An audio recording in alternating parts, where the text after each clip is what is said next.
Salut chers auditeurs et téléspectateurs des Congo Orient 26 FM TV News pour votre fidélité. Et c'est votre serviteur Erickson Luhembwe.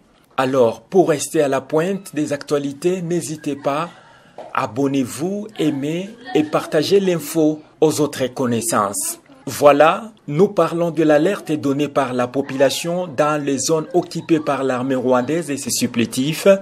L'actualité, c'est le déploiement des milliers de militaires qui continuent depuis plus de 48 heures vers différentes lignes de front au nord et sud Kivu, à l'est de la République démocratique du Congo. Cette situation intervient 6 jours seulement après l'accord de paix entre Kinshasa et Kigali à Washington aux USA, où les deux pays étaient représentés par leur ministre des Affaires étrangères, en présence de Donald Trump, le président des États-Unis d'Amérique, signature entre Kinshasa et Kigali, et pourquoi pas les groupes du M23 AFC.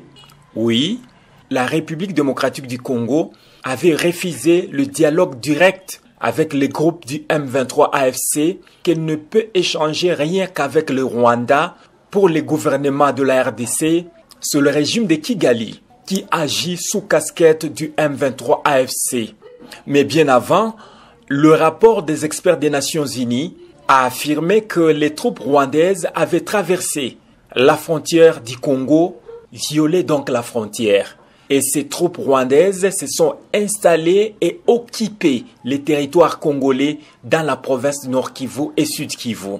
Différents acteurs contactés dans la zone occupée par les Rwandais affirme qu'il y a déploiement de milliers de militaires et avance le chiffre qui varie entre 5 000 et 9 000 éléments. Ces militaires sont en direction des différentes lignes de front, telles qu'explique Aimé Mukanda, l'un des acteurs de la société civile. Malgré l'accord signé à Washington et aux États-Unis entre la RDC et le Rwanda le 27 juillet dernier, nous alertons encore que le M23 vient de renforcer les recrues sur plusieurs lignes de front. Et nous signalons que depuis ce 2 juillet, plusieurs camions ont été visibles sur les tronçons Bunagana-Chanzo à destination de plusieurs lignes de front. Et cela nous inquiète, nous comme population civile qui ont besoin de la paix.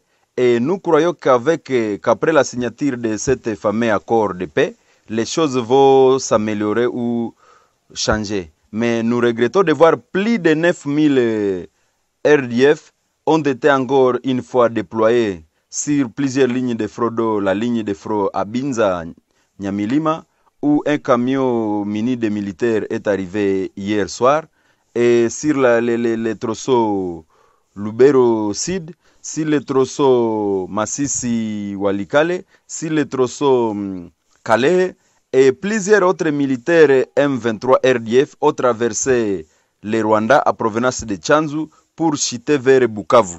Pour dire, nous demandons au gouvernement congolais d'être trop vigilant. Il faut renforcer nos lignes de front puisque l'ennemi puisse de surprendre en attaquant les villes comme Uvira, Beni, Butembo et même Kisangani à passer par Walikale. D'où la vigilance nous oblige. Chers Wazalendo, chers FRDC, soyez vigilants. Malgré l'accord, il faut faire le système qu'on appelle talk and fight. Les Congolais, nous devrons aller au dialogue tout en combattant, tout en défendant l'intégrité territoriale. Et aux Congolais qui sont